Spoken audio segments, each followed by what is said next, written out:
Muy bien, estamos en la quinta clase con el tercer tema. La clase se llama La doctrina de las cosas finales. Los temas que hemos tocado ya, hemos tocado el tema del reino en temas muy generales.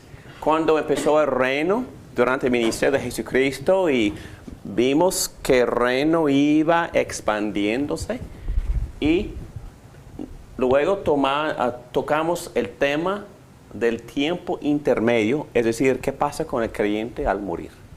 Y estudiamos por varias horas los textos que hablan del alma, estando con Cristo, esperando el día de juicio y el día también de la resurrección del cuerpo. Tocamos en otra clase las varias herejías que varias iglesias han aceptado en cuanto a este tema tan importante. Y luego empezamos a tocar la naturaleza de las profecías de Jesucristo acerca de su propia venida, su segunda venida. Y vamos a seguir con este tema esta noche. Oremos, por favor. Padre nuestro, damos gracias por tu palabra tan preciosa. Gracias por el ánimo que recibimos cuando leemos acerca de este tema de nuestro futuro, nuestra bendita esperanza. Te pedimos que el Espíritu Santo que guió a Cristo mismo para dar esta enseñanza nos guíe a nosotros ahora mismo para poder comprender el tema y aplicarlo a nuestras vidas. Ayúdame, por favor, lléname, dame palabras para poder explicar bien este material. Para tu gloria te lo pedimos todo esto. Amén. Muy bien, en esta noche vamos a tocar el tema de las señales. Voy a leer un poquito de Mateo 24 y vamos a usar mucho este texto esta noche, pero vamos a mirar otros textos paralelos, pero en principio, principalmente, todo lo que tenemos que entender acerca del futuro o acerca de la venida de Cristo, la segunda venida, se encuentra en este capítulo 24. Vamos a examinar textos de Juan, de Pablo, de Pedro, pero principalmente todo se encuentra aquí en Mateo 24, el discurso segundo más largo de Jesucristo en toda la Biblia. Quizás el primero fue el Sermón del Monte, tocando Mateo 5, 6 y 7, pero en esta noche estamos en este discurso y los eruditos dividen Mateo en 5 discursos y más que nada vemos a Cristo como profeta, gran maestro, enseñándonos acerca del reino de Dios. Muy bien. Aquí dice en Mateo capítulo 24, versículo 1, Jesús salió del templo y mientras caminaba se le acercaron sus discípulos y le mostraron los edificios del templo.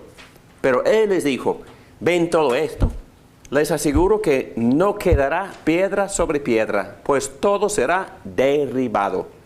Más tarde estaba Jesús sentado en el monte de los olivos, cuando llegaron los discípulos y le preguntaron en privado, ¿cuándo sucederá eso? ¿Y cuál será señal de tu venida y del fin del mundo? Buena pregunta, ¿no? Y el resto del capítulo toca la enseñanza de Cristo en cuanto a contestando esta pregunta. Y él sigue, tengan cuidado de que nadie los engañe, les advirtió Jesús. Vendrán muchos que usando mi nombre dirán, yo soy el Cristo, y engañarán a muchos. Ustedes oirán de guerras, de rumores de guerras, pero procuren no alarmarse. Es necesario que eso suceda, pero no será todavía el fin. Se levantará nación contra nación y reino contra reino. Habrá hambres y terremotos por todas partes. Todo esto será apenas el comienzo de los dolores. Entonces los entregarán a ustedes para que los persigan y los maten, y los odiarán todas las naciones por causa de mi nombre. En aquel tiempo muchos se apartarán de la fe, unos a otros se traicionarán y se odiarán. Y surgirá un gran número de falsos profetas que engañarán a muchos. Habrá tanta maldad que el amor de muchos se enfriará. pero el que se mantenga firme hasta el fin será salvo. Y este evangelio del reino se predicará en todo el mundo como testimonio a todas las naciones. Y entonces vendrá el fin. Un párrafo más. Así que cuando vean en el lugar santo el horrible sacrilegio de la que habló el profeta Daniel, el que lee, que lo entienda. Los que estén en Judea, huyan a las montañas. El que esté en la azotea, no baje a llevarse nada de su casa. Y el que esté en el campo, no regrese para buscar su capa. Qué terrible será en aquellos días para las que estén embarazadas o amamantando. Oren para que su huida no suceda en invierno ni en sábado, porque habrá una gran tribulación, como no la había desde el principio del mundo hasta ahora, ni la habrá jamás. Muy bien. Aquí vemos casi todo, ¿no? Vemos algunas señales, vemos algunos eventos que tienen que suceder. Y principalmente los que he estudiado, los eruditos, examinando todos estos textos, dicen que son dos principales señales. La predicación del Evangelio a todas las naciones del mundo. Y vamos a examinar en detalle esta profecía de nuevo esta noche y lo que significa también ganar a Israel o recoger una cosecha entre el pueblo israelita. Y luego la segunda señal, la gran tribulación, de la cual Cristo menciona por primera vez en este capítulo 24 de Mateo, y este tema también se habla mucho en el libro de Apocalipsis, pero en esta noche no vamos a tocar ese libro. Vamos a nada más ver en un sentido lo que Cristo está diciendo, prediciendo acerca del futuro en cuanto a estas dos principales señales, la predicación del Evangelio y la gran tribulación. Muy bien, vamos a ir a las notas, y aquí se encuentra en página 34, en las notas, las señales de los tiempos. Introducción. Las señales de los tiempos. Las señales de los tiempos. Estamos hablando de los tiempos entre la primera y la segunda venida de Jesucristo. Los tiempos bíblicamente se llaman los tiempos finales. Estamos en los tiempos finales. Cristo ya ha venido la primera vez, se murió, resucitó, ascendió, y ahora estamos esperando su segunda venida. Este tiempo se llama los tiempos finales. En Mateo 24, Jesús habla de ciertas señales las cuales caracterizan este tiempo o estos tiempos entre la primera y la segunda venida de Jesucristo. En este curso vamos a usar estas frases, ya y todavía no. Es decir, vamos a ver un crecimiento progresivo de estas señales. Y cuando vemos estas señales actuales o en el presente, usamos la palabra ya. Ya las vemos.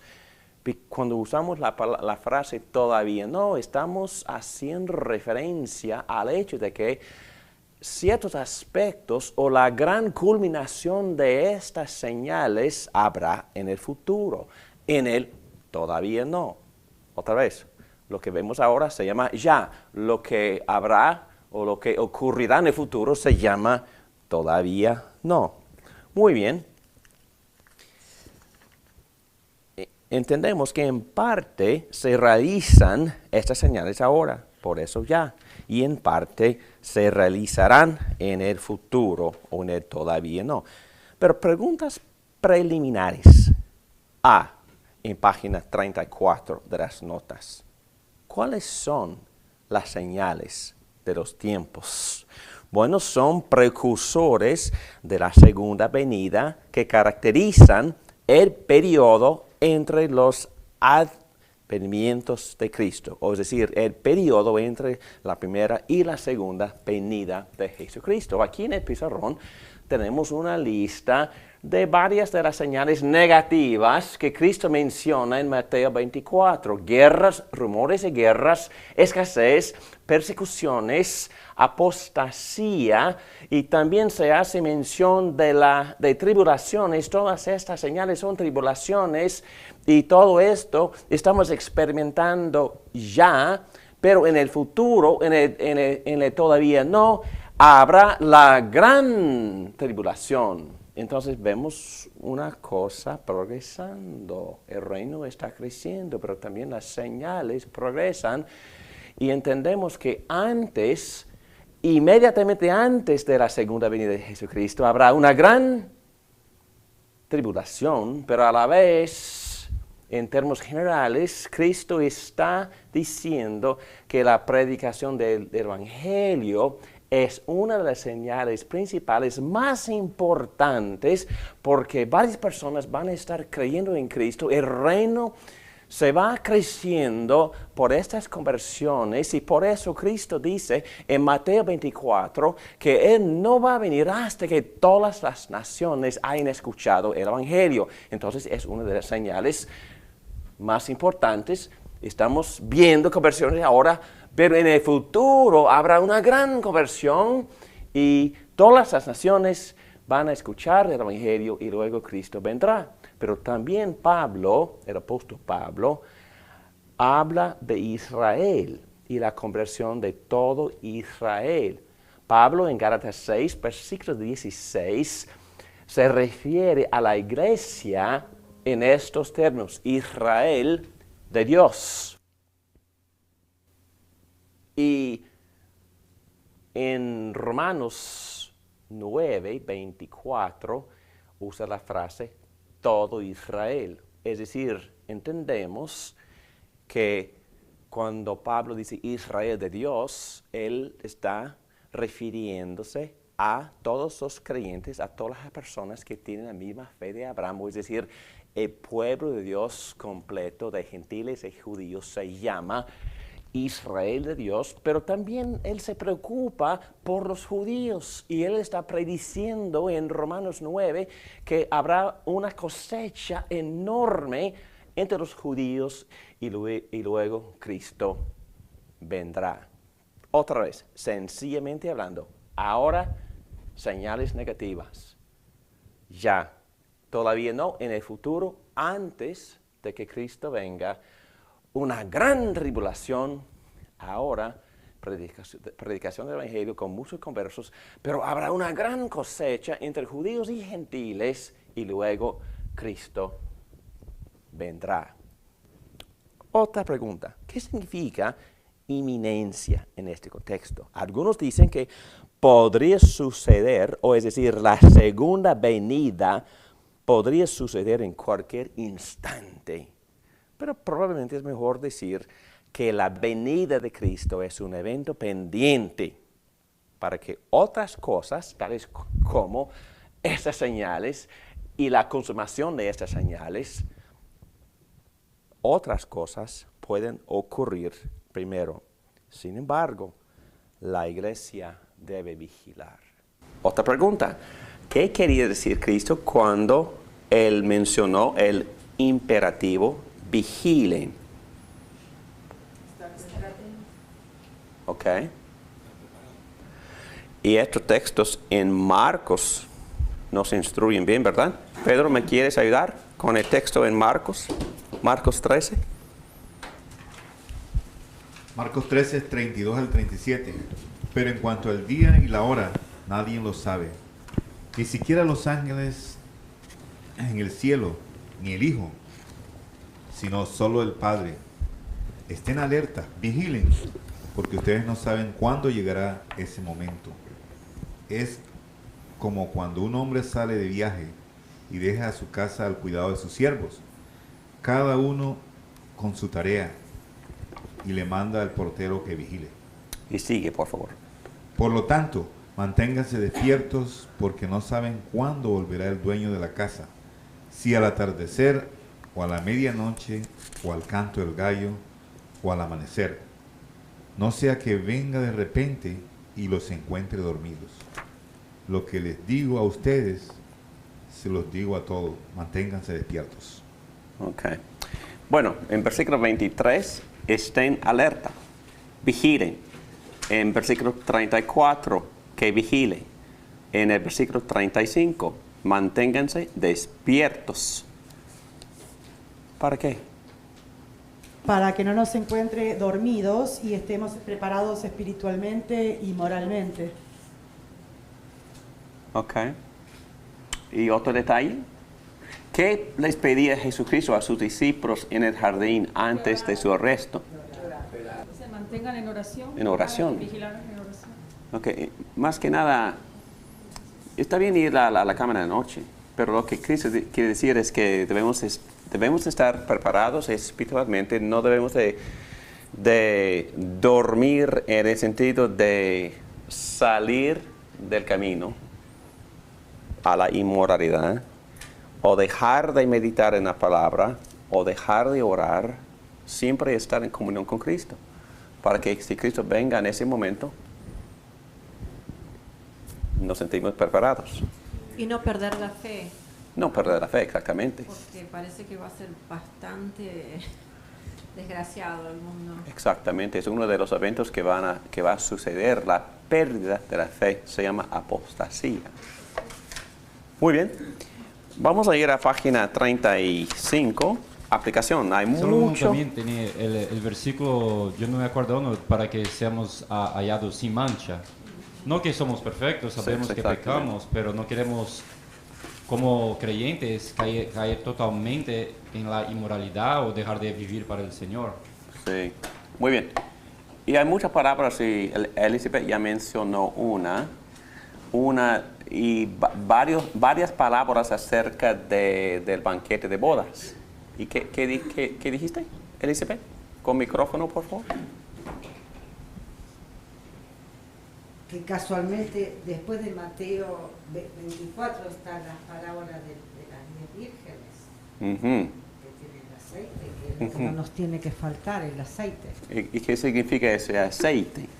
El aceite es la comunión con Jesús. Okay. Normalmente simboliza el Espíritu Santo, entonces hay que estar llenos del Espíritu Santo. Y otra palabra de banquete de bodas también tiene que ver con el vestuario. ¿Qué pasó con los hombres que llegaron sin esa ropa apropiada? Bueno, probablemente el que no estaba vestido de blanco, que significa la justicia de Jesucristo, Okay. no tienes como entrar en la boda, no tienes como ser un creyente. Quizás son las otras personas que están tratando de llegar por un otro lado, Sí. aparte de Cristo. ¿Y esa ropa significa qué? Quizás manchar nuestra propia autojusticia. Sino la de Cristo, ¿verdad? Sí, sí. Ser revestidos con Cristo. Muy bien. También hay mucho desacuerdo acerca de estos detalles, de las señales y el orden de los eventos. Por ejemplo, no quiero meterme en esto, por favor no me pregunten. Pero hablando de la gran tribulación, hay como 3 o 4 teorías. Algunos dicen que Cristo va a venir antes, algunos dicen en el medio y otros después. Y algunos dicen que la iglesia será raptada y por mucho tiempo estará afuera, quién sabe dónde, y luego va a volver. Y otras personas o otras interpretan los mismos textos por decir que no, es que es como un grupo sale nada más para recibir al rey y viene ya. La iglesia es raptada, pero raptada para nada más darle la bienvenida al rey y ya empieza todo, ya empieza el final o empieza el día de juicio, etcétera, etcétera. Entonces son varios, vamos a llegar a las varias interpretaciones en otra clase, pero en esta clase quisiera decir nada más que está bien que exista desacuerdo, está bien, magnífico, fantástico, feliz, pero no debe causar divisiones, ni debe ser una condición de la comunión o para la comunión. Porque yo conozco personalmente a pastores que no fueron invitados a una conferencia por no tener alguna de estas posiciones.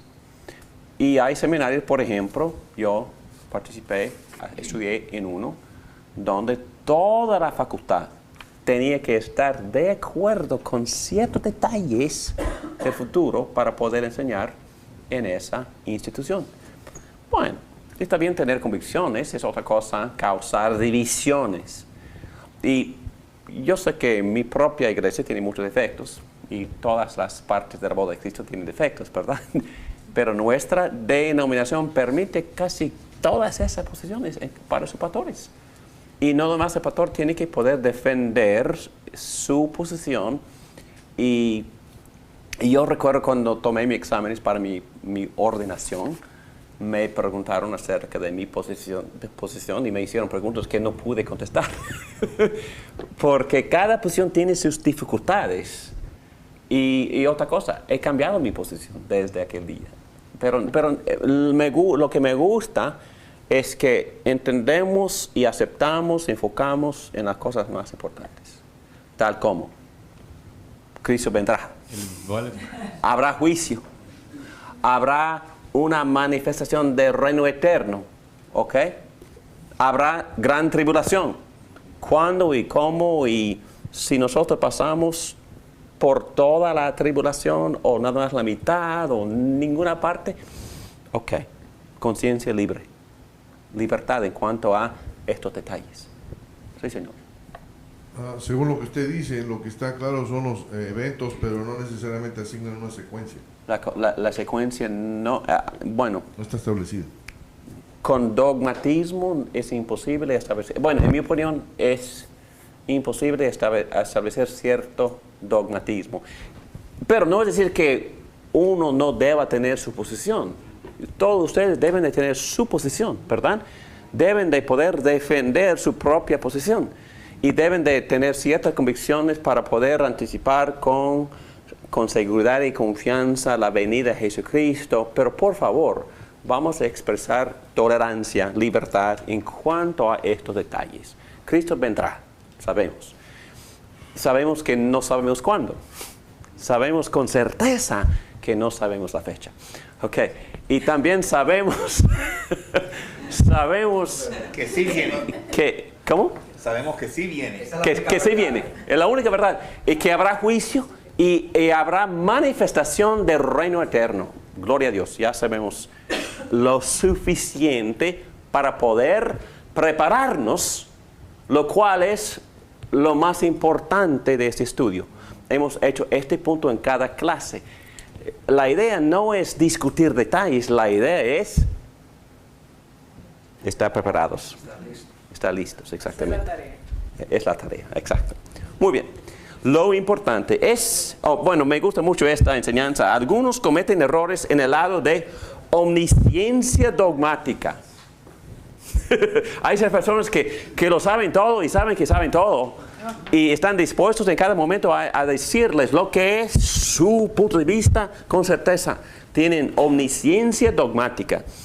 Otras personas en el otro lado tienen agnosticismo. No saben y no les importa. Indiferencia. Los dos lados no son aceptables. Lo importante es estar preparado espiritualmente. Usted puede ser uno de los omniscientes o uno de los desinteresados, pero lo más importante es que estemos preparados. Por favor, ¿quién tiene el micrófono? Este pasaje, por favor. Primera de Juan, capítulo 3, versículos 2 al 3. Queridos hermanos, ahora somos hijos de Dios, pero todavía no se ha manifestado lo que habremos de ser. Sabemos, sin embargo, que cuando Cristo venga seremos semejantes a Él, porque lo veremos tal como Él es.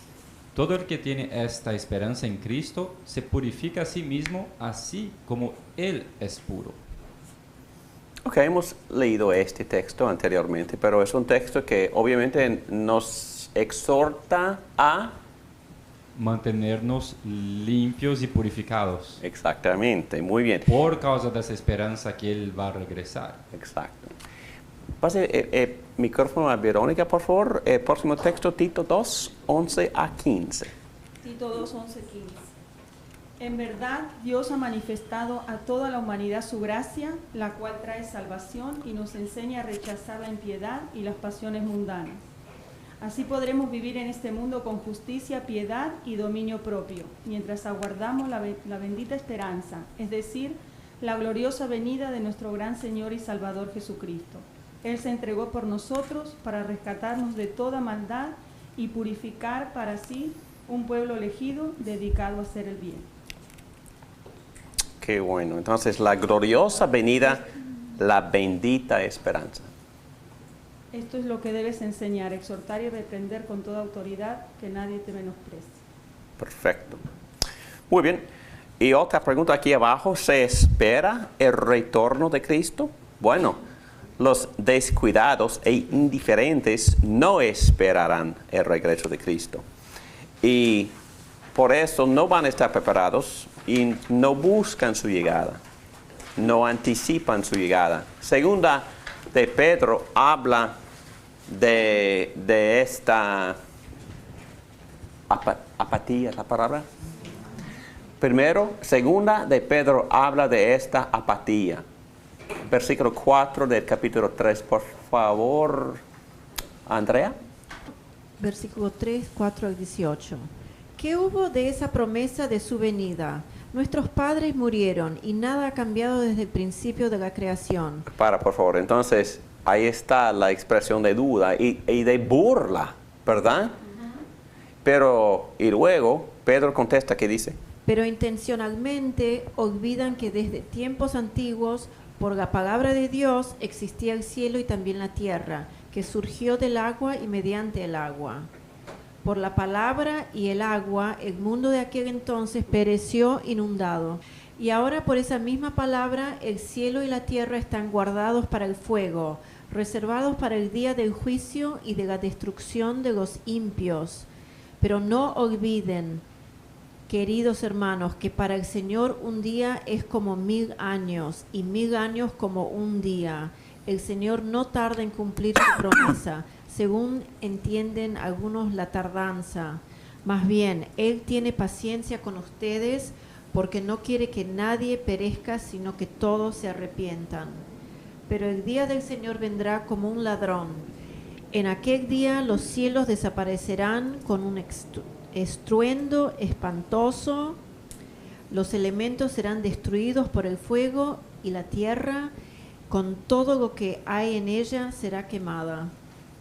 Perdón, okay, muy bien. Entonces, ¿cuál es la respuesta del apóstol Pedro a los que se burlan de la venida y de la tardancia de su venida? ¿Cómo contesta Pedro? El único motivo es para dar chance a las personas llegar al arrepentimiento. Muy bien. Y también hacia otro punto. Lo compara con lo que pasó en los tiempos de Noé. Okay, ¿y qué pasó? Bueno, que se les anunció que se iba a acabar todo, que iba a haber destrucción, y bueno, hubo una inundación, todo pereció, y igual ahora no va a ser por agua, sino va a ser por fuego. Okay. Y exactamente, y por eso los que se burlan deben de tener cuidado. ¿Por qué? Porque les puede pasar lo que les pasó a los que estaban en tiempos de Noé, no creer el anuncio. Buen argumento del apóstol Pedro, ¿verdad? Basando su argumento en la manera en que Dios actuaba ya en el Antiguo Testamento. El problema es que nosotros no aprendemos con la historia y los errores del pasado. No le digas a nadie. Ok. Ahora, ¿ustedes recuerdan dónde estamos en las notas? Sí. Estamos hablando de dos clases de personas. Algunas personas que se burlan de la venida y otra clase de personas que anticipan con gozo. ¿Ok? Susana Brown, por favor. ¿Continúo leyendo? Sí, versículo 11. Segunda de Pedro, capítulo 3, versículos del 11 al 18. Ya que todo será destruido de esa manera, ¿no deberían vivir ustedes como Dios manda, siguiendo una conducta intachable y esperando ansiosamente la venida del día de Dios? Ese día los cielos serán destruidos por el fuego, y los elementos se derretirán con el calor de las llamas. Pero, según su promesa, esperamos un cielo nuevo y una tierra nueva en los que habite la justicia. Por eso, queridos hermanos, mientras esperan estos acontecimientos, esfuércense para que Dios los halle sin mancha y sin defecto, y en paz con Él. Tengan presente que la paciencia de nuestro Señor significa salvación, tal como les escribió también nuestro querido hermano Pablo, con la sabiduría que Dios le dio. En todas sus cartas se refiere a estos mismos temas. Hay en ellas algunos puntos difíciles de entender, que los ignorantes e inconstantes tergiversan, como lo hacen también con las demás escrituras para su propia perdición. Así que ustedes, queridos hermanos, puesto que ya saben esto de antemano, manténganse alerta, no sea que, arrastrados por el error de esos libertinos, pierdan la estabilidad y caigan. Más bien, crezcan en la gracia y en el conocimiento de nuestro Señor y Salvador Jesucristo. A Él sea la gloria ahora y para siempre. Amén. ¿Sabe lo que me impresiona mucho de esta enseñanza? ¿Cuál es el énfasis del apóstol Pedro cuando él enseña acerca de la segunda venida? Crezcan en la gracia y en el conocimiento. No, que Dios nos halle sin mancha y sin defecto, en paz con Cristo. Que vivamos cada día preparados. Ya. Con una conducta. Por favor, Pedro. Dice que deberíamos estar preparados como Dios manda y esperando ansiosamente a la venida del Señor. Lo interesante para mí es que menciona en una o dos oraciones el hecho de que Cristo vendrá y el resto tiene que ver con la aplicación personal, pastoral, de la necesidad de prepararnos y de mantenernos alerta y de esperar con ansiedad, o no con ansiedad, con anticipación la venida. Yo creo que esto nos debería a nosotros preocuparnos por nuestros familiares que no conocen al Señor. Wow, es mi preocupación personalmente. Gracias, Pedro. Eso me exhorta a ir a la siguiente página, 37. Las señales que dan evidencia de la gracia de Dios. Proclamación del Evangelio. Qué bueno, ¿no? Creo que es la gran señal. Aquí se encuentra Mateo 24:12. Y este Evangelio del Reino se predicará en todo el mundo como testimonio a todas las naciones. Y entonces vendrá el fin. ¿Ustedes quieren que venga rápido, pronto? Entonces predique. Una señal sumamente importante. Esa señal mira hacia atrás y hacia adelante. Mira atrás a la muerte y a la resurrección de Cristo como la intervención llena de gracia en la historia humana y como la base objetiva en la cual la oferta del Evangelio puede ser hecha ahora. También mira hacia el futuro. Parousia es la palabra en griego que se refiere a la segunda venida.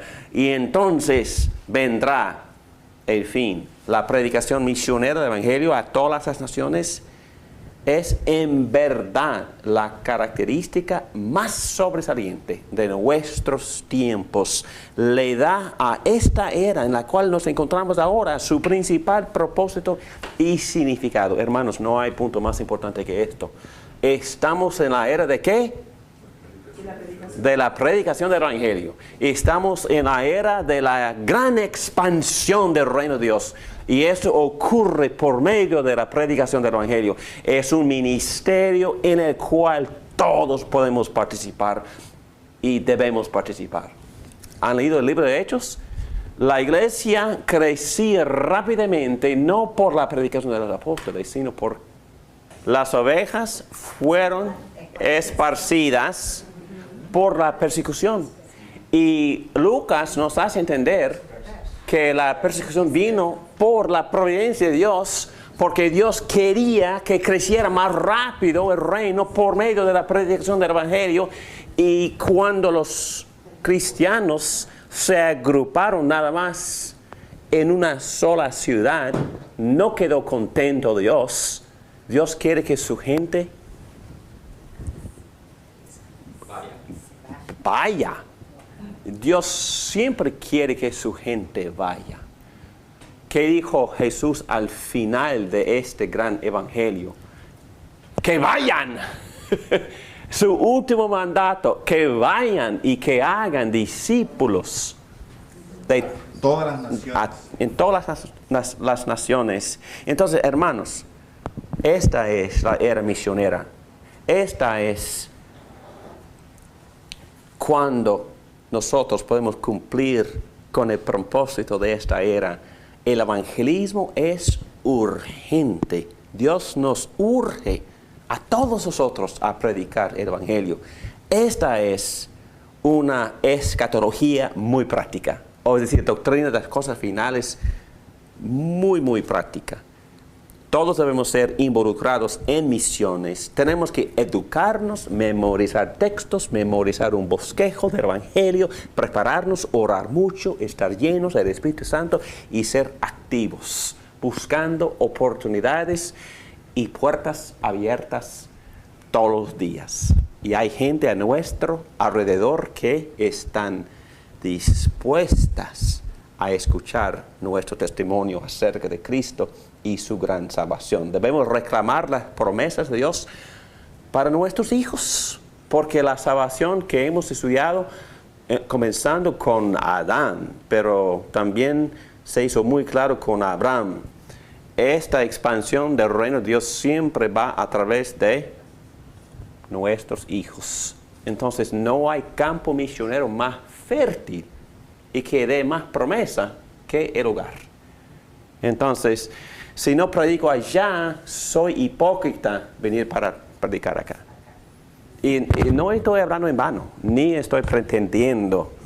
Yo comparto las escrituras en mi casa mucho más de lo que hago aquí en la iglesia. Y con razón, yo quiero evangelizar a los que duermen en las camas en mi casa. Y qué más oportunidad tenemos. Y yo quiero exhortarles a ustedes, los padres, que lo hagan diariamente, no una vez al mes, ni a la semana, diariamente. Tratamos de leer un capítulo por completo diariamente y hablar del contenido de este capítulo y aplicar el contenido a nuestras vidas, a nuestro corazón primero. Porque según el sermón del domingo, hay sacrificio y misericordia. ¿Y qué le importa más a Dios? Misericordia. ¿Le gusta a Dios nuestro culto, nuestro servicio, nuestras buenas obras, nuestras alabanzas? Pero busca más Dios lo que hay por dentro, el corazón, misericordia. Y usamos la palabra que citó Jesucristo en Mateo 9, haciendo referencia a Oseas, capítulo 6, versículo 6, donde Oseas, con su esposa prostituta, que le era infiel, como gran ilustración del sermón de la infidelidad del pueblo de Dios con su novio Jesucristo. Cristo, ¿qué quiere Cristo de su novia? Misericordia, corazón, que sed, misericordia, bondad. Dios quiere que su novia comprenda su amor y que regrese ese amor, corazón a corazón. Dios busca primero misericordia, porque si hemos recibido la misericordia de Dios, vamos a extenderles a los demás la misma misericordia que hemos recibido de Dios. Y yo hablo mucho con mis hijos e hijas, exhortándoles a hacer buenas obras, a portarse bien, a tener sacrificio, pero y parte de su sacrificio es la disciplina externa, la familia misma es parte del sacrificio, la iglesia es parte del sacrificio, pero si cuando salen de la casa, ese sacrificio no los va a mantener. Tienen que entender por dentro quiénes son. Tienen que establecer su identidad aquí, ¿quién soy yo? ¿He recibido la misericordia de Jesucristo o no? ¿Entiendo el amor tan íntimo que me expresa Jesucristo o no? ¿Establezco mi identidad como hijo, hija, como persona unida a Cristo o no? Entonces hay que establecer la misericordia primero. Y esa identidad me lleva, me protege, no importa a dónde vaya. ¿Ok? Y los hijos que nosotros enviamos a la universidad deben de establecer eso primero. Si no, se van a perder. Muy bien. Sermón gratis esta noche. Muy bien. Debemos reclamar las promesas de Dios para nuestros hijos e involucrarlos en misiones, según sermón viene, a temprana edad. No es suficiente nada más llevarlos a la iglesia, hay que involucrarlos en el Evangelio. En el Evangelio, sí.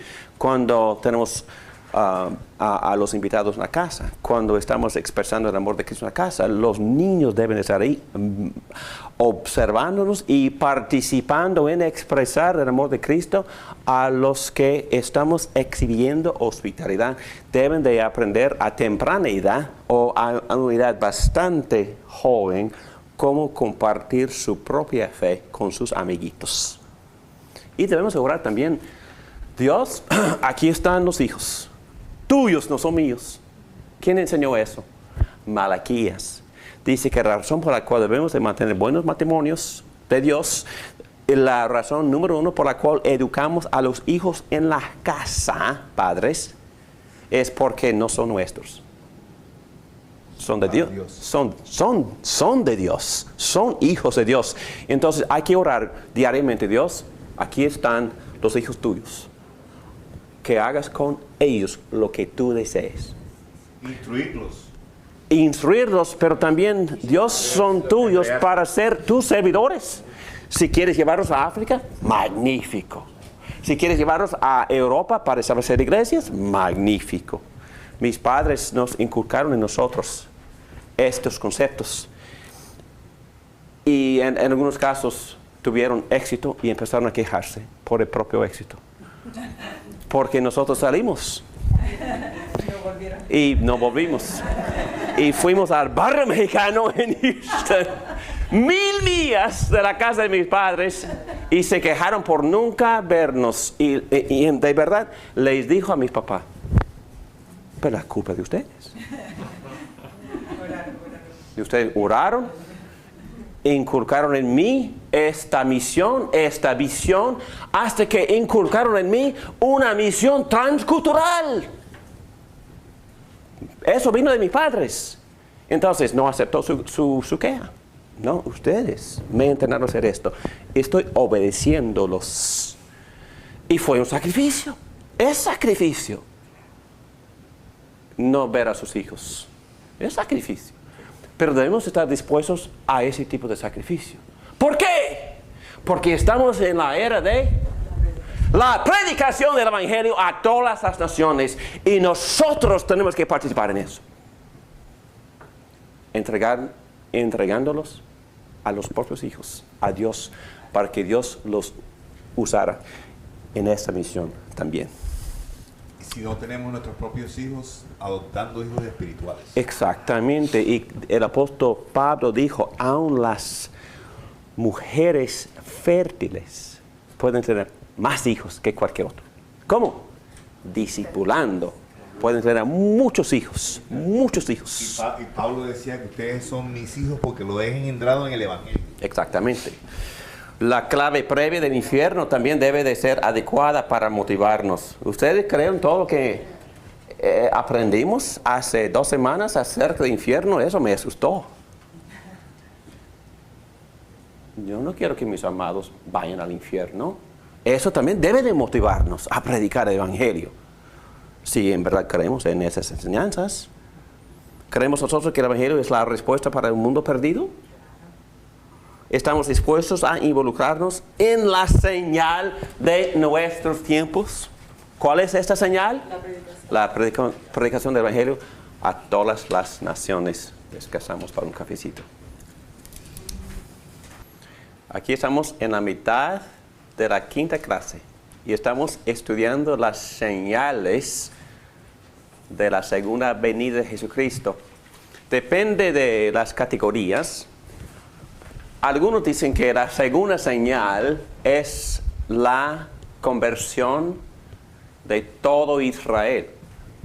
Y estamos considerando este fenómeno bajo la misma señal, la predicación del Evangelio a todas las naciones.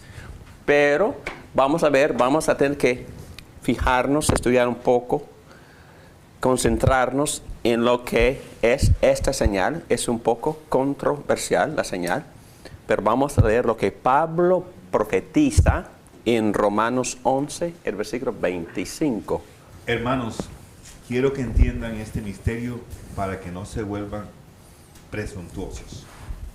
Parte de Israel se ha endurecido y así permanecerá hasta que haya entrado a la totalidad de los gentiles. De esta manera todo Israel será salvo. Como está escrito, el Redentor vendrá de Sión y apartará de Jacob la impiedad. Y este será mi pacto con ellos cuando perdone sus pecados. Porque las dádivas de Dios son irrevocables, como lo es también su llamamiento. De hecho, entre tiempo ustedes fueron desobedientes a Dios, pero ahora, por la desobediencia de los israelitas, han sido objeto de su misericordia. Asimismo, estos que han desobedecido recibirán misericordia. Ahora, como el resultado de la misericordia de Dios hacia ustedes, en fin, Dios los ha sujetado a todos en la desobediencia, con el fin de tener misericordia de todos. La gran pregunta es, ¿cuál es la señal de la totalidad del pueblo de Israel? En otras palabras, ¿cómo se define todo Israel? Entonces, ¿todos que pertenecen a la raza judaica? ¿O todos que son miembros de la familia de la pura raza? Porque no existe eso. Y entonces, es muy complicado el tema. ¿Cómo se define? Yo creo que bíblicamente esta palabra Israel se define de tres maneras. Se puede referir al cuerpo político. Político de Israel, que hoy en día existe.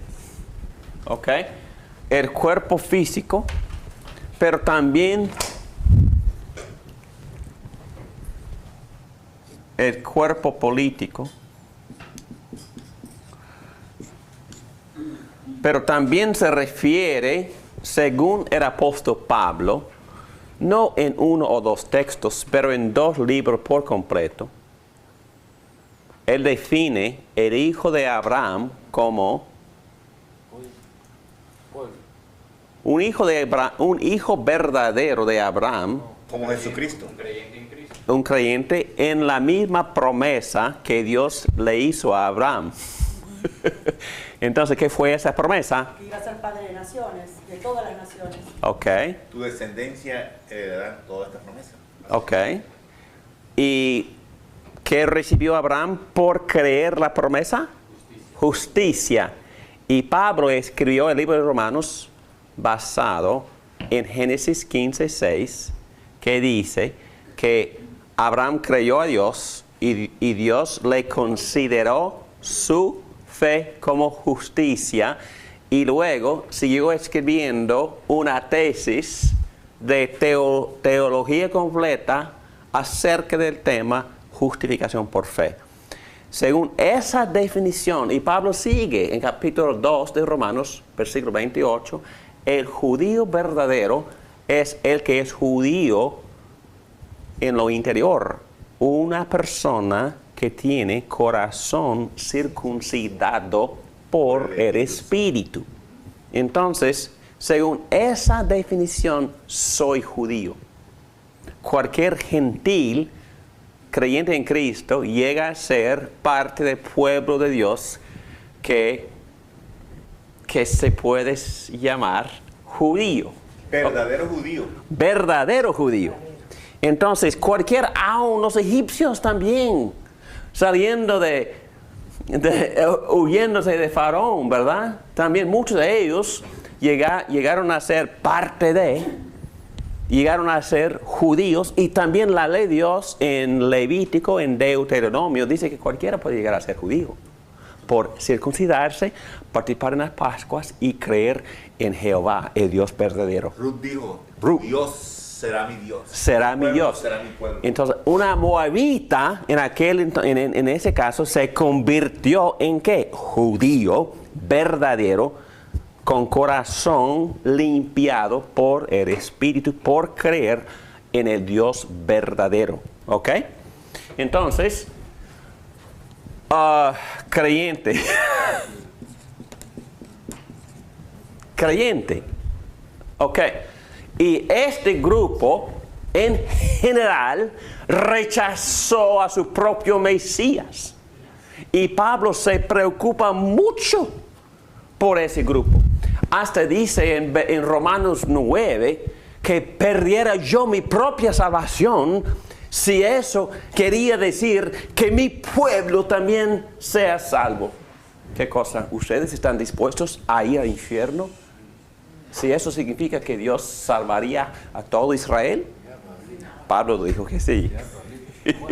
Y Moisés también lo dijo en el Antiguo Testamento, en Éxodo 34. Dios, si tú destruyes a este pueblo, que borres mi nombre de tu libro. Así le dijo a Dios. No, es que el punto aquí es que que Pablo se preocupaba tanto. Quería que este grupo que había rechazado a su Mesías se convirtiera. ¿Pero cómo? ¿Qué es la manera? De corazón. ¿Qué tiene que hacer esa gente? Creer en Cristo. Creer en Cristo.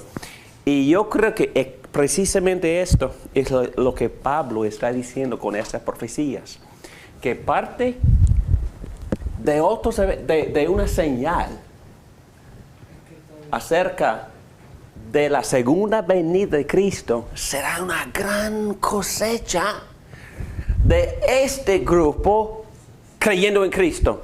Creyendo en Cristo. Entonces, una gran cosecha de los evangelistas que predican el evangelio entre estas personas que pertenecen al grupo político. Ellos van a estar aceptando a Cristo, y eso será una de las principales señales de la segunda venida de Jesucristo. Este harvest, esta cosecha entre ese grupo político. Y yo creo que algunos interpretan, déjenme terminar por favor, algunos interpretan esta profecía por decir que todo Israel, bueno, en un sentido son todos los creyentes de Cristo, pero en otro sentido más específico se puede referir al grupo o a Israel étnico, al grupo étnico de personas entre las cuales muchos van a creer en Cristo. Y yo digo, ¿por qué no ambos?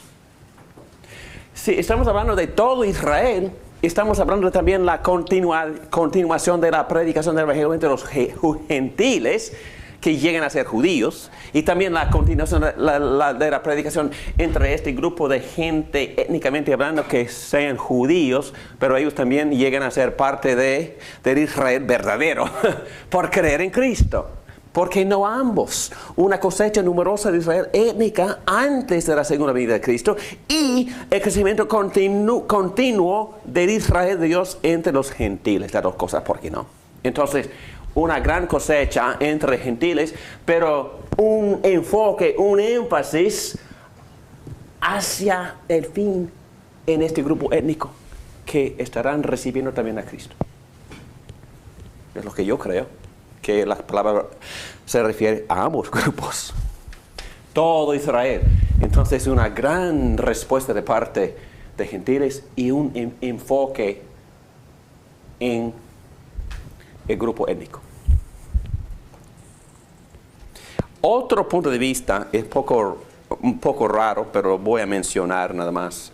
Es el punto de vista que se llama dispensacionalismo.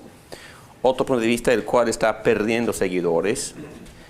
Pero cuando era más joven, este punto de vista era muy popular entidad política de Israel que continuará después del rapto de la iglesia y quedará separada para toda eternidad. Es muy raro el concepto, pero se lo explico rápidamente. Yo he leído libros completos sobre este punto de vista y en estos libros se ven dos programas. Dios supuestamente, no creo en esta teoría, pero supuestamente Dios tenía un plan para Israel, el pueblo político. Y en un sentido ese plan fracasó. El plan fracasó porque el grupo político rechazó a su Mesías y por eso Cristo no estableció el reino en aquel entonces, porque su propio pueblo rechazó su reino, su reinado, y por eso Él se desvió y estableció la iglesia con los gentiles como un periodo no entre comillas, pero entre paréntesis. Entonces la iglesia es un paréntesis, es una desviación del plan principal, pero un día Dios va a volver con su plan principal. Y algunas expresiones de esta teoría tienen ambos grupos separados para toda la eternidad. En el rapto la iglesia va al cielo y según la teoría el otro grupo, Israel político, se quedará aquí en la tierra en el reino de Dios, separado con el reino del cielo. Nada más para que sepan que existe esa teoría. Nada más. Entonces, otra palabra que dice Mateo 24, 14. En este evangelio del reino se predicará en todo el mundo como testimonio a todas las naciones. Bueno, todas las naciones aquí es la palabra etne, que he escrito varias veces en el pizarrón. Pero etne, ¿qué quiere decir esta palabra? Todo etne. Cada individuo, cada raza, cada nación, cada tribu, cada familia. Y todas las naciones. Pero ¿cómo se define nación? Individuos, personas, pensamientos, razas, colores, culturas. Exacto. ¿Y cómo se define ethnicity? Etnicidad. ¿Cómo se define? La etnia es si sos blanco, negro, colorado, amarillo, azul. ¿Por color? No, por naciones. ¿Por cultura? por geografía. ¿Geografía? Hay una mezcla de razas hoy día. Claro, pero él dice, define etnia. Es casi imposible definir la palabra, ¿verdad? Sí. Porque todo está mezclado, todo está mezclado. Mis hijos están mezclando lo más. Bueno, todo el mundo está casándose todo el mundo se casa con otra raza, ¿verdad? Entonces, ¿cómo se define grupo étnico?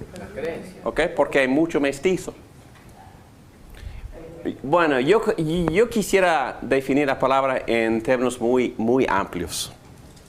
No sé, cada familia, ¿no? Yo no sé, en verdad no se sabe. Pero puede ser tribu, pero ¿qué es tribu? Puede ser grupo étnico, pero ¿cómo se define grupo étnico? De todos modos, Jesús dice que cuando la iglesia se haya predicado con todos los grupos étnicos, vendrá Jesucristo. Tengo la definición de etnia. ¿Oh, sí? Que dice, la definición de etnia, según este diccionario, dice comunidad natural de hombres que presentan ciertas afinidades raciales, lingüísticas, religiosas o culturales. ¿Y los mestizos en ese grupo? Sí. Bueno, el mestizo está. Okay. Cultural. Ok. Bueno, puede ser esa definición. Afinidad racial, no sé. el mestizo. Okay. Yo no sé, pero yo espero que Dios interprete este término en un sentido más liberal posible, ¿verdad? Apocalipsis 5:9 lo define así. Dice, y entonaba nuevo cántico, digno de recibir el rollo escrito. Estaban todas las naciones, raza, lengua, pueblo, porque hiciste un reino de sacerdotes al servicio de nuestro Dios y reinarán sobre la tierra. La semana pasada les repartí esa información acerca de Wycliffe Bible Translators, traductores de la Biblia de Wycliffe, y ellos dicen que quedan todavía, ¿cuántos idiomas que ni tienen la Biblia? 2000. Entonces, algunos de ustedes quizás van a ir a trabajar con ellos. ¿Sí? Apoyamos misioneros que trabajan con ellos. Nuestra iglesia, recibí carta hoy mismo de esos misioneros. Y también quizás pueden enviar a sus propios hijos a trabajar con ellos. Es una obra muy sofisticada. Tienen que aprender cómo interpretar y poner en forma escrita un idioma que nunca ha sido reducido a ese idioma. Y es un ministerio fantástico. Quizás podemos enviar a nuestros jóvenes de esta iglesia a trabajar con ellos, para que Cristo venga más rápido. Y para que nosotros expresemos nuestra compasión y amor cristiano a todos de estos grupos étnicos. Muy bien, preguntas prácticas. ¿Cómo puede Dios enviar a las personas al infierno si no han escuchado al Evangelio? Bueno, no vamos a profundizarnos en esta pregunta porque estaríamos aquí toda la noche, pero quiero que ustedes sepan que aún dentro de la misma comunidad evangélica existe una interpretación sumamente, exageradamente liberal, diciendo que Dios, que todos necesitan a Cristo para ser salvos, pero no se tienen que escuchar el Evangelio, según este grupo de los evangélicos. Si buscas sinceramente a Dios en los confines de su propia religión, eso es suficiente. Esas perspectivas no parecen ser compasivas. No urgen el énfasis y la necesidad de la señal. Ejecutar misiones es compasivo. No es compasivo detener el Evangelio o rehusar que ellos escuchen. Si van a estar en peligro, si escuchan, mejor no darles el mensaje, ¿verdad? Según esta lógica, si Dios expresa misericordia a los que no escuchan, es mejor esconder el mensaje y no predicar. Porque si predicamos, los ponemos en peligro. Es una tontería, hermanos. Es una cosa una cosa ilógica. No, el plan de Dios es predicar el Evangelio. Y los de otras religiones tienen que escuchar el Evangelio de Jesucristo. Y tienen que creer en Él. Muy bien. Vamos a ir a la siguiente página. Nos quedan 10 minutos para hablar de las señales que indican oposición, ¿ok? Tribulación, otra señal, la gran tribulación. Y en este mismo capítulo 24 de Mateo, en versículo 19, qué terrible será en aquellos días para las que estén embarazadas o amamantando. Oren para que su huida no suceda en invierno ni en sábado, porque habrá una gran tribulación como no la ha habido desde el principio del mundo hasta ahora, ni la habrá jamás. Interesante. Ok, estamos hablando de la gran tribulación, tiempo de juicio terrible en la tierra, Mateo 24:15. Así que cuando vean el lugar santo el horrible sacrilegio de que habló el profeta Daniel, el que lee, que lo entienda. Entonces, ¿de qué está hablando Jesucristo en versículo 15 y también en este párrafo abajo que acabo de leer? ¿Cuál es esta profecía? ¿O cómo se interpreta esta profecía de la gran tribulación? Es mi pregunta.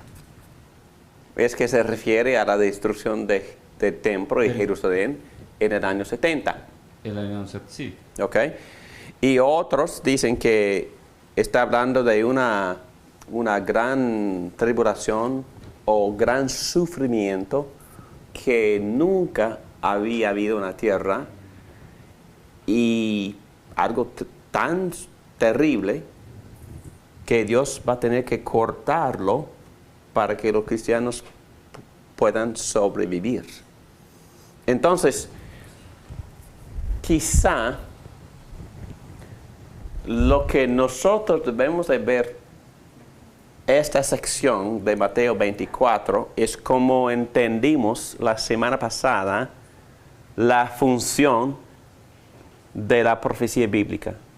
En el Antiguo Testamento y en el Nuevo, cuando se profetizaba acerca del futuro, siempre usaban esta técnica. Y Cristo mismo aparentemente está usando la misma técnica, hablando de una aplicación del ya histórica, destrucción del templo, destrucción de la ciudad de Jerusalén, pero también la misma profecía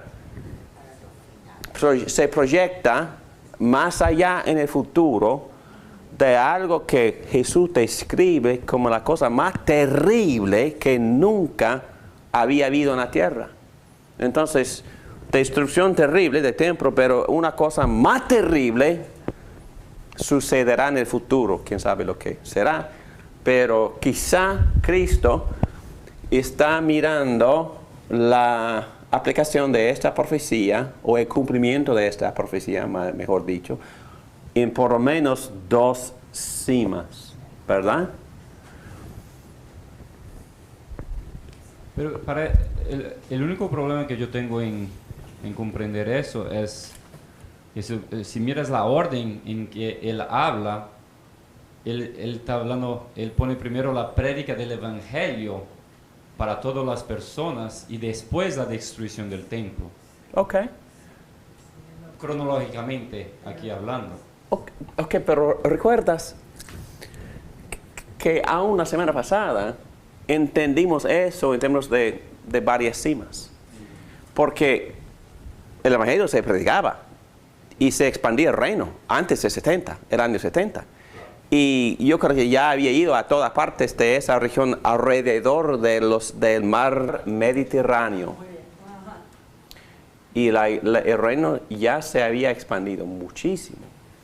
Entonces, yo creo que es casi difícil sentarme en la mesa y escribir con precisión, el orden de los eventos son estos. No es el carácter ni la naturaleza de la profecía bíblica. La profecía bíblica no tiene orden, pero sí tiene varias aplicaciones, varias cimas. Una aplicación aquí cercana y otra aplicación más allá en el futuro.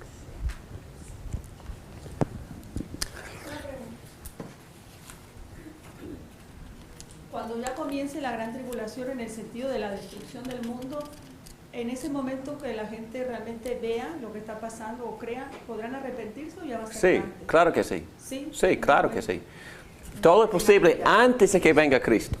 Pero cuando está, ya no. Cuando bajen su nube con las tribus, ya, ese tiempo no. ¿No? Ya pasó el tiempo. En verdad, quizás es como wet foot, dry foot. No sé, antes de que toque la tierra, el pie de Cristo, se puede, no sé. No sé. Pastor, ¿y qué pasa con la... Micrófono.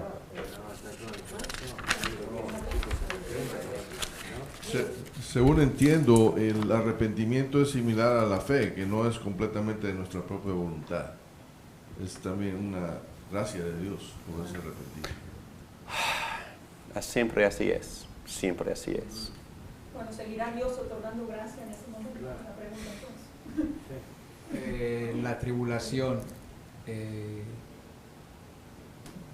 sucederá que de pronto durante la tribulación se va a estar predicando el evangelio. Yo creo que sí.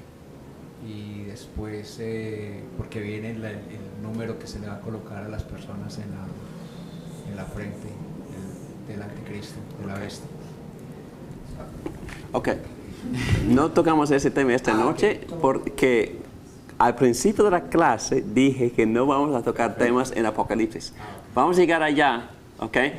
Pero en ese caso nada más estamos estableciendo qué habrán dos principales señales, y quizás tres, si algunos cuentan Israel como señal separada, y la predicación del Evangelio como señal separada, y la gran tribulación. Estamos estableciendo dos cosas, que estas cosas tienen que suceder antes de que venga Cristo, y que hay aplicaciones y otros eventos que siguen aconteciendo. Falsos cristos, falsos profetas, el anticristo, guerras y rumores de guerras, escasez, hambre, terremotos, frecuencia de terremotos, persecuciones. Y eso, hermanos, es algo muy importante y algo con que tenemos que tener cuenta. Tenemos que tratar este tema o prepararnos para una persecución. Pero ya está aconteciendo, pastor. Exactamente. La apostasía está aconteciendo en este momento. Y por eso digo que antes de la gran tribulación, antes del gran anticristo, habrán muchas cimas, rumores, falsos cristos, falsos profetas, sectas falsas, apostasía, escasez, terremotos, todo esto va sucediendo hasta que Cristo venga. Pero estas dos señales principales tienen que suceder antes de que Cristo venga. Bueno, Gilda tiene una pregunta. Ok. Necesitamos el micrófono.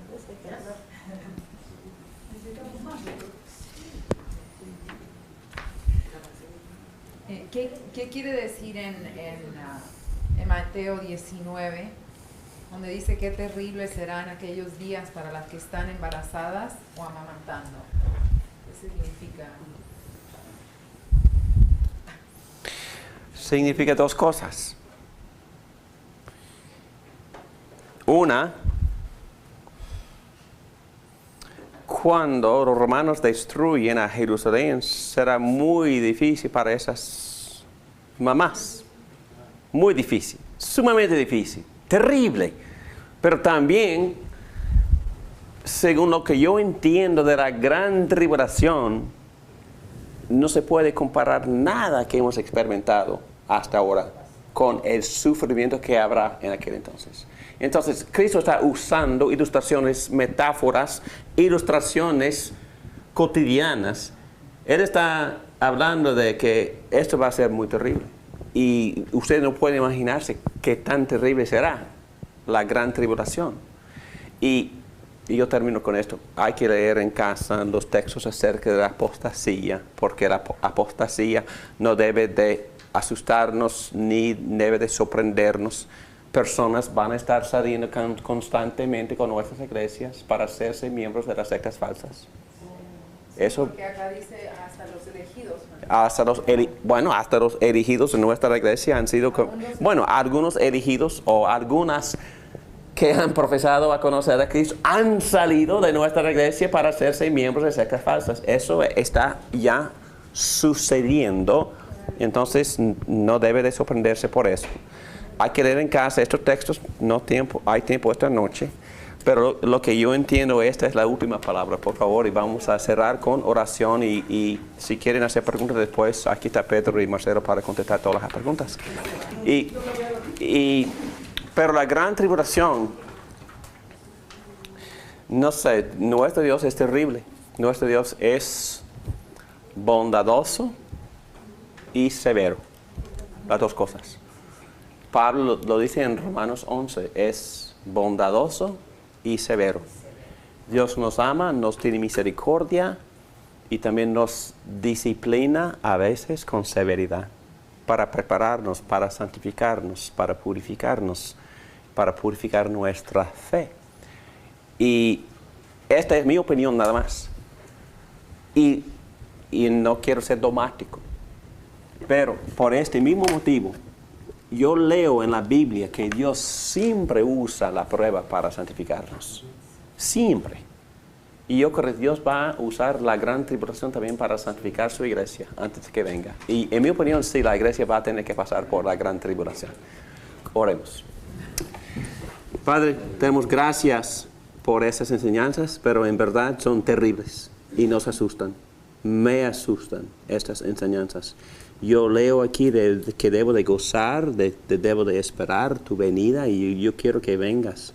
Pero todo esto, Padre, para nosotros es muy problemático, porque siempre buscamos la paz, la protección y la seguridad.